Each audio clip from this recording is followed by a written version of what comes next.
முயன்றால் முடியாதில்லை முயலாவிட்டால் உனக்கு ஏதுமில்லை. வணக்கம். நீங்கள் எக்ஸாம் தமிழ் சேனலுக்கு நம்ம என்ன வீடியோ பார்க்க போகிறோம் அப்படின்னு பார்த்தா, நம்ம டைட்டில் பார்த்த மாதிரி, அதாவது ஒரு +2 கம்ப்ளீட் பண்ணிட்டு ரயில்வே ஜாப் சூஸ் பண்ணலாமா இல்லை பேங்க் ஜாப் சூஸ் பண்ணலாமா, இதுக்கு எப்படி படிக்கலாம், எதில் என்ன மாதிரியான போஸ்டிங்லாம் இருக்கும், அதுக்கு என்ன மாதிரியான எலிஜிபிள் கேட்பாங்க, ப்ளஸ் வந்து பார்த்தா சேலரியோட டிஃப்ரென்ஸ் எப்படி இருக்கும். இப்போ ரயில்வேல போனோம் அப்படின்னா அதிகப்படியான சேலரி கிடைக்குமா, இல்லை பேங்க் ஜாப் போனோம் அப்படின்னா அதிகப்படியான சேலரி வந்து கிடைக்குமா உங்களுக்கு, அது மட்டும் இல்லாமல் ஒர்க்கோட நேச்சர் எப்படி இருக்கும், எது வந்து பார்த்தோம்னா ஒரு நல்ல ஒர்க் லைஃப் பேலன்ஸ் பண்ணுற மாதிரியான ஜாபாக இருக்கும், அப்படிங்கிற ஃபுல் இன்ஃபர்மேஷன் தெரிஞ்சுக்க. அதாவது +2 முடிச்சுட்டு டிகிரி படிக்கணுமோ இல்லை அடுத்து ஏதாவது கவர்மெண்ட் ஜாப் ட்ரை பண்ணணுமோ, இந்த மாதிரி ஆசைப்படுற நிறைய பேருக்கு நம்ம ரயில்வே ஜாப் சூஸ் பண்ணலாமா இல்லை பேங்க் ஜாப் சூஸ் பண்ணலாமா, எது பெஸ்ட் ஆப்ஷனாக இருக்கும் அப்படிங்கிற ஃபுல் இன்ஃபர்மேஷன் தெரிஞ்சுக்க இந்த வீடியோ சின்ன யூஸ்ஃபுல்லாக இருக்கும்னு நினைக்கிறேன். எப்பயுமே வந்து பார்த்தோம்னா இந்த கவர்மெண்ட் ஜாப் சூஸ் பண்ணுறது அப்படிங்கிறது ரொம்ப ஒரு முக்கியமான ஒன்று உங்களுக்கு. அதாவது வந்து பார்த்தோம்னா உங்கள் ஸ்கில் பேஸில் வந்து நீங்கள் சூஸ் பண்ணணும். இப்போ மேக்ஸ் நல்லா வரும், நீங்கள் வந்து இந்த ரீசனிங் ஆப்டியூட் டாப்பிக்லாம் நல்லா போடுவீங்க அப்படின்னா ரயில்வே, SSC, அது மட்டும் இல்லாமல் பேங்க் ஜாப் இந்த மாதிரி சூஸ் பண்ணிக்கலாம். இல்லை இந்த ஹிஸ்ட்ரி, பொலிட்டிக்கல் சயின்ஸ் அந்த மாதிரியான டாப்பிக்லாம் படிக்க ரொம்ப பிடிக்கும் அப்படின்னா நீங்கள் TNPSC இல்லை UPSC இந்த மாதிரி வந்து ட்ரை பண்ணி பார்க்கலாம். ஸோ இந்த மாதிரி ஒரு ஜாப் வந்து சூஸ் பண்ணும்போதே உங்கள் ஸ்கில் பேஸில் எப்படி இருக்கும், அது மட்டும் இல்லாமல் நீங்கள் படித்ததுக்கு ஏற்ற மாதிரியான ஜாப் எதுவாக இருக்கும், முடிஞ்ச அளவுக்கு என்ன பண்ணுங்க அப்படின்னு பார்த்தா கவர்மெண்ட் ஜாப் சூஸ் பண்ணும்போது டெக்னிக்கலாக சூஸ் பண்ணுங்க. இப்போ டெக்னிக்கல் ஜாப் அப்படின்னா என்ன சொல்லுவாங்க அப்படின்னு பார்த்தா, நீங்கள் படித்தது ரெலவெண்ட்டான ஜாப் தான் டெக்னிக்கல் ஜாப் அப்படின்னு வந்து சொல்லுவாங்க உங்களுக்கு. ஸோ முடிஞ்ச அளவுக்கு டெக்னிக்கலாக சூஸ் பண்ணீங்க அப்படின்னா ஒர்க்கும் நீங்கள் என்ன படிச்சிங்களோ அது ரெலவெண்ட்டாக தான் கொடுப்பாங்க. கொஸ்டின்ஸும் நிறைய வந்து பார்த்தோம்னா ஒரு 50-60% மேலே வந்து பார்த்தோம்னா நீங்கள் என்ன படிச்சிங்களோ அது ரெலவெண்ட்டாக தான் கேட்பாங்க உங்களுக்கு. ஸோ இப்போ ஒரு டிகிரி முடிச்சுட்டு நீங்கள் ஒரு டெக்னிக்கல் ஜாப் போகிறப்ப ஒரு கொஸ்டின் பேப்பர் டிசைன் பண்ணுறாங்க அப்படின்னா உங்களுக்கு வந்து உங்கள் டாப்பிக்லேருந்து நீங்கள் காலேஜில் படித்த பேப்பர்ஸ்லேருந்து கொஸ்டின் கேட்கறனால கண்டிப்பாக ஈஸியாக வந்து பார்த்தா மார்க்ஸ் ஸ்கோர் பண்ணுறதுக்கான அல்லது அந்த எக்ஸாமை கிராக் பண்ணுறதுக்கான வாய்ப்புகள் நிறைய இருக்கும் உங்களுக்கு. ஸோ முடிஞ்ச அளவுக்கு வந்து பார்த்தா டெக்னிக்கலாக ட்ரை பண்ணி பாருங்கள். சப்போஸ் அப்படி இல்லை அப்படின்னா மட்டும் நீங்கள் காமனாக அந்த எனி டிகிரி ஹோல்டர்ஸ்க்கான ஜாப் இல்லை PG முடிச்சவங்களுக்கான ஜாப் இந்த மாதிரியான ஜாப் வந்து ட்ரை பண்ணி பார்க்கலாம். ஸோ இந்த மாதிரி +2 முடிச்சவங்களுக்கு ரயில்வே ஜாப் பெஸ்ட்டா பேங்க் ஜாப் பெஸ்ட்டா அந்த மாதிரி கேட்டிங்க அப்படின்னா கண்டிப்பாக ரயில்வேல வந்து பார்த்தா +2 முடிச்சவங்க வந்து நிறைய ஜாபுக்கு வந்து அப்ளை பண்ணலாம். பட் பேங்க் பொறுத்தவரையும் பார்த்தா மினிமம் எலிஜிபிளே ஒரு கிளரிக்கல் ரேஞ்சில் நீங்கள் போகணும் அப்படிங்க ஆசைப்பட்டா கூட மினிமம் எலிஜிபிள் வந்து ஒரு டிகிரி முடிச்சிருக்கணும் அப்படிங்கிறதா வச்சிருக்காங்க உங்களுக்கு. பட் கிளரிக்கலோட ஸ்டார்டிங் சேலரி 20,000க்கு மேலே இருக்கும் உங்களுக்கு. பட் ரயில்வே பொறுத்தவரையும் 10th முடிச்சிருந்தீங்க அப்படின்னா குரூப் D ட்ரை பண்ணி பார்க்கலாம். +2 முடிச்சிருந்தீங்க அப்படின்னா NTPC எக்ஸாம் ட்ரை பண்ணி பார்க்கலாம். NTPC அப்படின்னா நான் டெக்னிக்கல் பாப்புலர் கேட்டகரி அப்படிம்பாங்க. இது +2 முடிச்சவங்களும் அப்ளை பண்ணலாம், டிகிரி முடிச்சவங்களும் அப்ளை பண்ணலாம். +2 முடிச்சீங்க அப்படின்னா ஒரு ட்ரெயின் கிளர்க்கு இந்த மாதிரியான போஸ்டிங் வந்து போடுவாங்க. இதுவே நீங்கள் ஒரு டிகிரி முடிச்சிருக்கீங்க அப்படின்னா உங்களுக்கு ஒரு அசிஸ்டன்ட் ஸ்டேஷன் மாஸ்டர் இல்லை வந்து பார்த்தோம்னா ஒரு டிராஃபிக் அசிஸ்டன்ட், கமர்ஷியல் அப்ரெண்டிஸ் இந்த மாதிரியான கொஞ்சம் ஹையர் ஆஃபீஸர் போஸ்டிங் வந்து போடுவாங்க உங்களுக்கு. ஸோ நீங்கள் என்ன முடிச்சிங்களோ அதுக்கேற்ற மாதிரி ட்ரை பண்ணி பார்த்துக்கலாம். இல்லை டிப்ளமோ முடிச்சிருக்கீங்க அப்படின்னா ஜூனியர் இன்ஜினியருக்கு ட்ரை பண்ணி பார்க்கலாம். இந்த மாதிரி வந்து பார்த்தா நீங்கள் என்ன படிச்சிங்களோ அது ரிலவெண்ட்டாக 10th 12th பேஸில் நிறைய ஜாப்ஸ் வந்து ரயில்வேல இருக்கு உங்களுக்கு. பட் பேங்க் பொறுத்தவரையும் பார்த்தா மினிமம் எலிஜிபிளே ஒரு டிகிரி முடிச்சிருக்கணும் அப்படிங்கிறத பேசிக் எலிஜிபிளா கவர்மெண்ட் பேங்க் வந்து ஃபாலோ பண்ணிட்டு இருக்காங்க. நெக்ஸ்ட் வந்து பார்த்தா ரயில்வே ஜாப் பொறுத்தவரையும் இன்னொரு பெரிய அட்வான்டேஜ் அப்படின்னு பார்த்தா இந்த மேக்ஸிமம் ஏஜ் லிமிட் வந்து பார்த்தா ரயில்வே ஜாப்ல கொஞ்சம் அதிகமாகவே இருக்கும் உங்களுக்கு. 33 வயசு வரையும் அப்ளை பண்ணலாம் அந்த மாதிரி இருக்கும். அதுக்கப்புறம் உங்களோட கேட்டகரி பொறுத்து ரிலாக்ஸேஷன் கிடைக்கும் உங்களுக்கு. பட் பேங்க் ஜாப் பொறுத்தவரையும் பார்த்தா இப்போ கிளரிக்கலுக்குலாம் அப்ளை பண்ணுறீங்க அப்படின்னா 28 வச்சிருப்பாங்க. இதுவே POSOக்கு ட்ரை பண்ணுறீங்க அப்படின்னா 30 வச்சிருப்பாங்க. அதுக்கப்புறம் வந்து உங்களோட கேட்டகரி பொறுத்து ரிலாக்ஸேஷன் வந்து கிடைக்கும் உங்களுக்கு. ஸோ இந்த மாதிரி வந்து பார்த்தோம்னா எலிஜிபிள் அது மட்டும் இல்லாமல் வந்து பார்த்தோம்னா ஏஜ் லிமிட் பொறுத்தவரையும் ரயில்வே ஜாப் வந்து பெஸ்ட் ஆப்ஷனாக இருக்கும். ரயில்வே ஜாப்ல இருக்க ஒரு சின்ன டிஸ்அட்வான்டேஜ் அப்படின்னு எடுத்தால் உங்களுக்கு நைட் ஷிஃப்ட்லாம் போகிறதுக்கான வாய்ப்புகள் இருக்குது உங்களுக்கு. பட் அதுலேயும் வந்து அட்வான்டேஜ் இருக்குது. நைட் ஷிஃப்ட்லாம் போனீங்க அப்படின்னா அதுக்கும் தனியாக அலவன்ஸ் வந்து கொடுத்துருவாங்க உங்களுக்கு. பட் பேங்க் ஜாப் அப்படிங்கிறப்ப ஜாப் செக்யூரிட்டி இருக்கும் உங்களுக்கு. அது மட்டும் இல்லாமல் இந்த ஃபிக்ஸ்டு ஒர்க்கிங் ஹவர்ஸ் இருக்கும் உங்களுக்கு.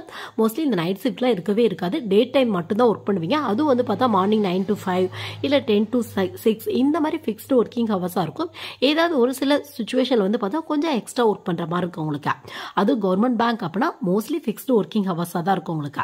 ஸோ முடிஞ்ச அளவுக்கு உங்க ஸ்கில் பேஸ்ல உங்களுக்கு என்ன ஃபீல் போகணும் அப்படிங்கிற ஒரு இன்ட்ரெஸ்ட் இருக்கு. அது மட்டும் இல்லாமல் உங்களுக்கு எது கன்வீனியன்ட்டா இருக்கோ அதை வந்து சூஸ் பண்ணிக்கோங்க. இப்போ ஒரு சிலருக்கு நைட் ஷிஃப்ட் பார்க்கறது கூட ஓகே அந்த மாதிரி இருக்கும்.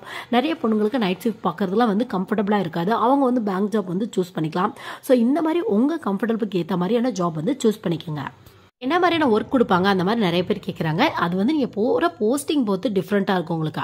இப்போ எக்ஸாம்பிளுக்கு வந்து பார்த்தோம்னா நீங்கள் ஒரு டிகிரி முடிச்சு ரயில்வே ரெக்ரூட்மெண்ட் போல NTPCக்கு அப்ளை பண்ணுறீங்க அப்படின்னா உங்களுக்கு ஒரு ஸ்டேஷன் மாஸ்டருக்கான ஒர்க் கொடுப்பாங்க உங்களுக்கு. இல்லை ஒரு டிராஃபிக் அசிஸ்டன்ட், ஒரு கமர்ஷியல் அப்ரெண்டிஸ், ஒவ்வொரு ஜாப்புக்கும் ஒவ்வொரு மாதிரியான ஒர்க் நேச்சர் இருக்கும் உங்களுக்கு. இதுவே வந்து பார்த்தோம்னா நீங்கள் +2 மட்டும் முடிச்சிருக்கீங்க அப்படின்னா ஒரு ட்ரெயின் கிளர்க்காக வந்து போடுவாங்க உங்களையா.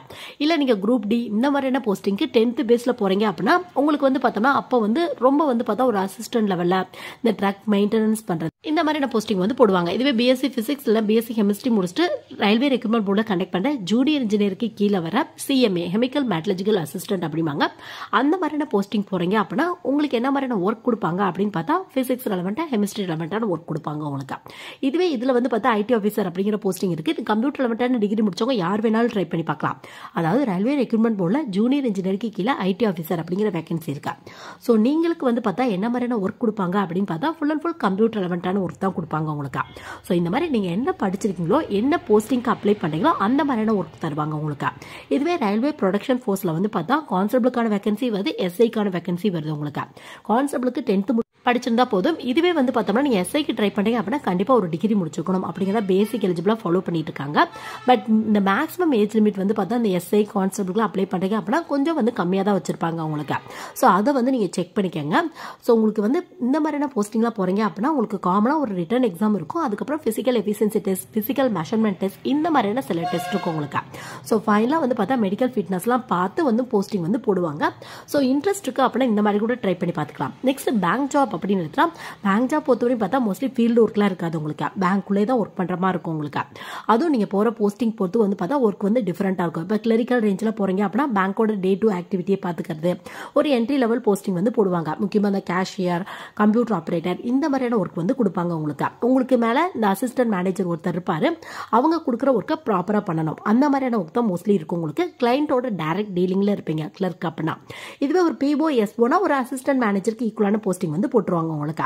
அப்போ வந்து பார்த்தா ஃபுல் அண்ட் ஃபுல் மெயின்டெனன்ஸ் ரெலவெண்டான ஒர்க். உங்களுக்கு கீழே இந்த கிளரிக்கல் ரேஞ்சில் இருக்கவங்களாம் இருப்பாங்க.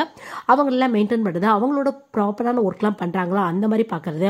அது மட்டும் இல்லாமல் வந்து பார்த்தோம்னா இந்த பேங்க் நிறைய லோன்லாம் வரும். அந்த மாதிரியான லோனுக்குலாம் அப்ரூவ் கொடுக்குறது, கரெக்டான டாக்குமெண்ட் தராங்களா அப்படிங்கிறத செக் பண்ணுறது, லோன்லாம் வசூல் பண்ணும்போது கரெக்டாக வந்து வசூல் ஆகுதா அப்படிங்கிறத செக் பண்ணுறது. ஸோ இந்த மாதிரியான மெயின்டெனன்ஸ் ரெலவெண்டான ஒர்க் தான் இருக்கும் உங்களுக்கு. ஸோ உங்களுக்கு எது இன்ட்ரெஸ்ட்டோ அது மாதிரி ட்ரை பண்ணி பார்த்துக்கலாம். கிளர்க் பிஓ பொறுத்தவரையும் 2 போஸ்டிங்குமே எனி டிகிரி முடிச்சவங்க ட்ரை பண்ணலாம்.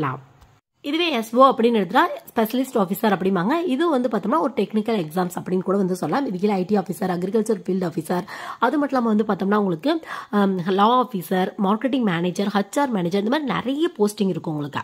ஸோ நீங்கள் என்ன முடிச்சிருக்கீங்களோ அது ரிலவெண்ட்டாக அப்ளை பண்ணிக்கலாம். ஒர்க்கும் அது ரிலவெண்ட்டாக தான் கொடுப்பாங்க உங்களுக்கு. பட் எஸ்ஓ கிளியர் பண்ணாலும் ஸ்டார்டிங்கில் ஒரு அசிஸ்டன்ட் மேனேஜருக்கு ஈக்குவலான போஸ்டிங் வந்து போடுவாங்க. ஸோ எல்லாமே உங்கள் இன்ட்ரெஸ்ட் பேஸ் ப்ளஸ் உங்கள் எஃபர்ட் பேஸில் மட்டும்தான் இருக்கா. ஸோ உங்களுக்கு இன்ட்ரெஸ்ட் இருக்கு அப்படின்னா எந்த போஸ்டிங் வேணாலும் ட்ரை பண்ணி பார்க்கலாம். கொஞ்சம் ஹார்ட் ஒர்க் பண்ணீங்க அப்படின்னா கண்டிப்பா கிடைக்கிறதுக்கான வாய்ப்புகள் இருக்கு.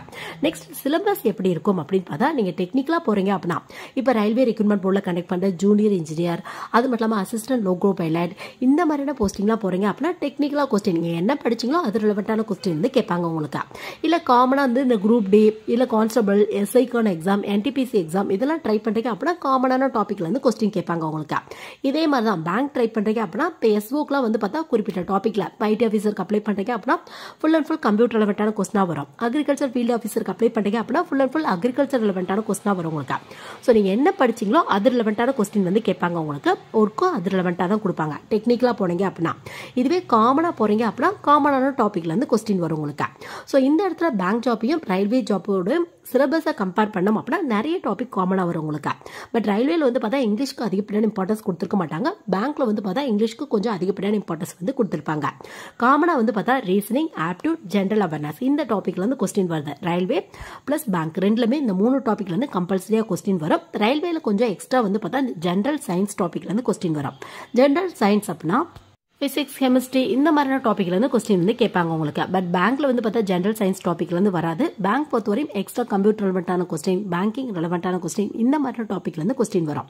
உங்களுக்கு ரயில்வே எக்ஸாம்ஸ் பொறுத்தவரையும் ஜென்ரல் சயின்ஸ் டாபிக் வரும் உங்களுக்கு அதிகமா. உங்களுக்கு வந்து பேங்க் ஜாப் பொறுத்தவரையும் பார்த்தா கொஞ்சம் அதிகமா இங்கிலீஷ் டாபிக் இம்பார்ட்டன்ட் வந்து கொடுத்துருப்பாங்க உங்களுக்கு. ஸோ உங்க ஸ்கில் பேஸ்ல வந்து சூஸ் பண்ணிக்கோங்க. பட் இந்த reasoning, aptitude, general awareness topic railway எக்ஸாம்லேயே வருது, பேங்க் எக்ஸாம்லேயே வருது உங்களுக்கு. ஸோ இன்ட்ரெஸ்ட்டுக்கு அப்படின்னா 2 எக்ஸாம் ஒரே டைமுக்குள்ள ட்ரை பண்ணி பார்க்கலாம். கண்டிப்பா கிடைக்கிறதுக்கான வாய்ப்புகள் இருக்கு உங்களுக்கு. ஸோ எல்லாமே உங்க எஃபர்ட் பேஸ்ல மட்டும் தான் இருக்கு. இப்போ 10 இயர்ஸ் பேக்ல எடுத்துட்டோம் அப்படின்னா ரயில்வே ஜாப், பேங்க் ஜாப்லாம் நிறைய கேண்டிடேட்ஸ் அப்ளை பண்ண மாட்டாங்க. பட் இப்பெல்லாம் வந்து பார்த்தோம்னா ஒரு சிங்கிளா வந்து பார்த்தா ஒரு எக்ஸாம்க்கான ஒரு கிளரிக்கலுக்கான வேகன்சி அப்படின்னு எடுத்துட்டோம்னா ஒரு 1000 வேகன்சி அனௌன்ஸ் பண்றாங்க அப்படின்னா நம்பர் ஆஃப் கேண்டிடேட்ஸ் அப்ளை பண்ணது 10 லட்சம், 15 லட்சம் இந்த மாதிரி கூட அப்ளை பண்ணிட்டு இருக்காங்க. ஸோ காம்படிஷன் அப்படிங்கிறது ரொம்பவே ஹெவியா இருக்கு. ஸோ உங்க எஃபர்ட் பேஸ்ல மட்டும்தான் இருக்கு எல்லாமே வந்து பார்த்தா. ஸோ சேலரி எப்படி இருக்கும் அப்படின்னு பார்த்தா இது வந்து நீங்க என்ன போஸ்டிங் அப்ளை பண்றீங்க அதை பொறுத்து, அது மட்டும் இல்லாமல் என்ன டிகிரி படிச்சிருக்கீங்க அதை பேஸ் பண்ணி கூட டிஃப்ரெண்ட்டாக இருக்கும் உங்களுக்கு. ஒரு டிகிரி படிச்சிருக்கீங்க அப்படின்னா ஆவரேஜாக ஒரு 30,000க்கு மேலே கிடைக்கிறதுக்கான வாய்ப்புகள் இருக்குது. இதுவே பேங்க் பொறுத்தவரைக்கும் கிளரிக்கெல்லாம் ட்ரை பண்ணுறீங்க அப்படின்னா ஒரு டிகிரி முடிச்சிருக்கணும், ஸ்டார்டிங் சாலரி ஒரு 20,000க்கு மேலே இருக்கும் உங்களுக்கு. இதுவே நீங்கள் 12th முடிச்சுட்டு NTPCலாம் ட்ரை பண்ணீங்க அப்படின்னா ஸ்டார்டிங் சாலரி ஒரு 20,000க்கு மேலே இருக்கும். குரூப் டிலாம் ட்ரை பண்ணோம் அப்படின்னா ஒரு கிட்டத்தட்ட 15,000க்கு மேலே இருக்கும் உங்களுக்கு. ஸோ இது வந்து பார்த்தா எந்த போஸ்டிங் போகிறீங்களோ அதை பொறுத்து டிஃப்ரெண்ட்டாக இருக்கும் உங்களுக்கு. ஸோ இந்த வீடியோ வந்து பார்த்தோம்னா அதாவது ஒரு +2 முடிச்சுட்டு அடுத்து ஏதாவது டிகிரி படிச்சிட்டோ இல்லை +2 பேஸில் வந்து பார்த்தோம்னா நம்ம கவர்மெண்ட் ஜாப்புக்கு அப்ளை பண்ணலாம் அப்படின்னு ஆசைப்படுற நிறைய பேருக்கு பேங்க் ஜாப் பெஸ்ட் ஆப்ஷனாக இருக்குமா இல்லை வந்து பார்த்தோம்னா ரயில்வே ஜாப் பெஸ்ட் ஆப்ஷனாக இருக்குமா அப்படிங்கிற மாதிரி சின்ன பேசிக் இன்ஃபர்மேஷன் தெரிஞ்சுக்க இந்த வீடியோ கண்டிப்பாக ஒரு சின்ன யூஸ்ஃபுல்லாக இருந்திருக்கும்னு நினைக்கிறேன். தேங்க்ஸ் ஃபார் வாட்சிங்.